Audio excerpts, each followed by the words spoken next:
Before her rebirth, she had been nothing but an ATM for her toxic family, bled dry, worked to the bone, every ounce of her life funneled into their bottomless appetites. At 33 she dropped dead from overwork, still penniless, still homeless, still unloved. After her rebirth, she refused to play along. Parents who favored sons and a spendthrift brother could be someone else's problem from now on. She walked away from the freshly inked offer letter, vice president at a top investment bank, and took a job as a nanny. The title sounded humble, but the reality was nectar. 1 client, no boozy networking nights, number 2 AM calls, no group chat pings drilling into her skull. To her, being a nanny is completely stress-free. Moreover, a born storyteller with a dimpled smile, she had the gift of making children giggle and grandparents bloom. The Sioux group's patriarch and his wife were delighted with their new nanny.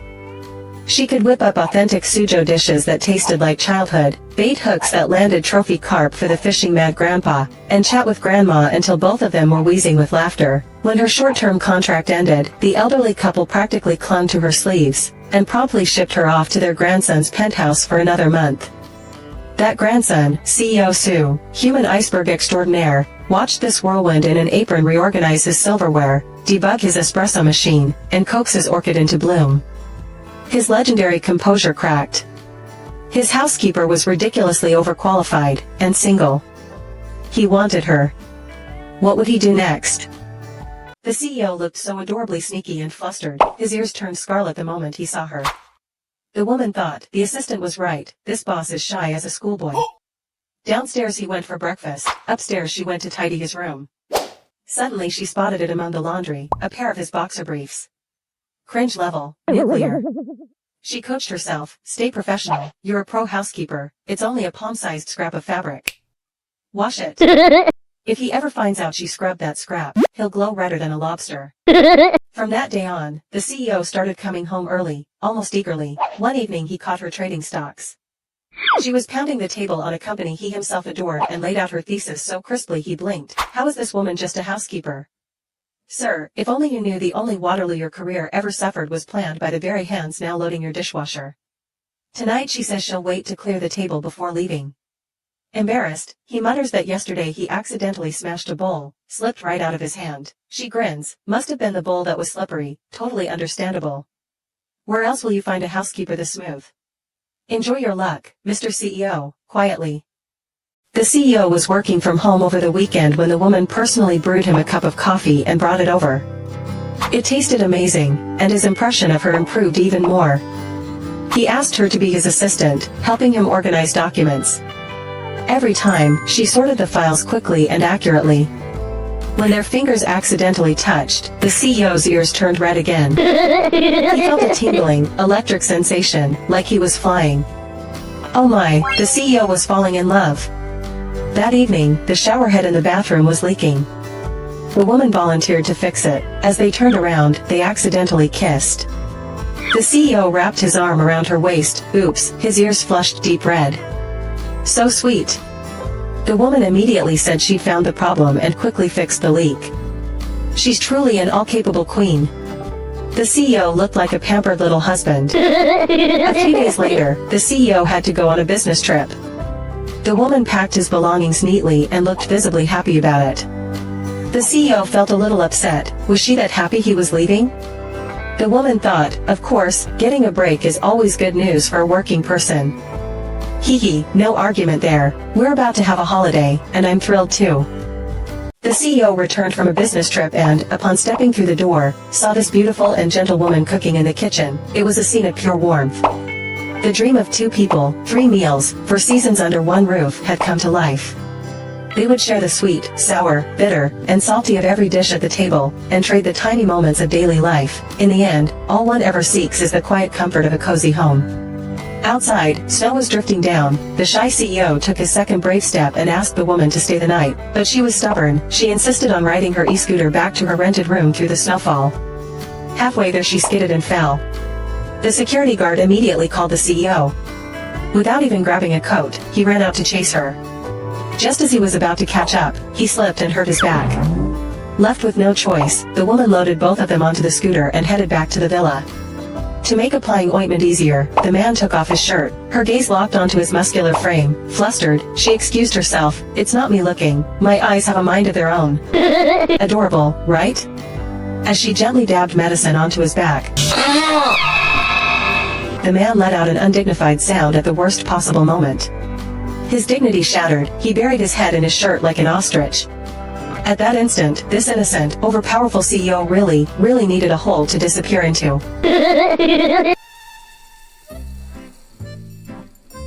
Due to a lower back injury, the president had to spend most of his time resting, so he decided to work from home for 2 weeks. He asked the woman to move in for that fortnight to look after him and help with business. She could hardly refuse and agreed.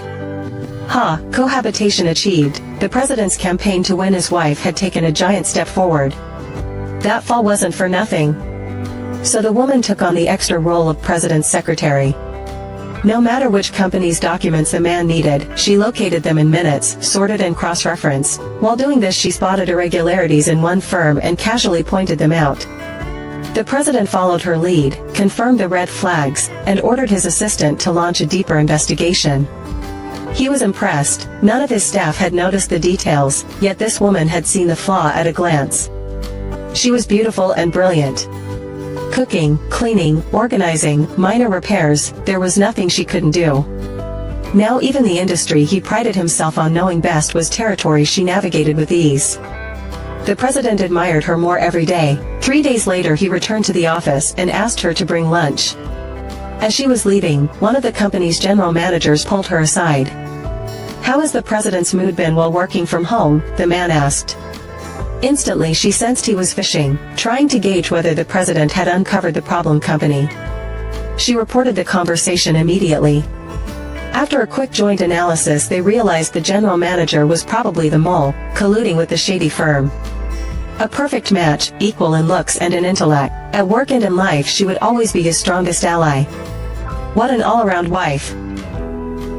Nice. The woman was only a temporary nanny, filling in for 1 month while the regular nanny took leave to care for her new daughter-in-law.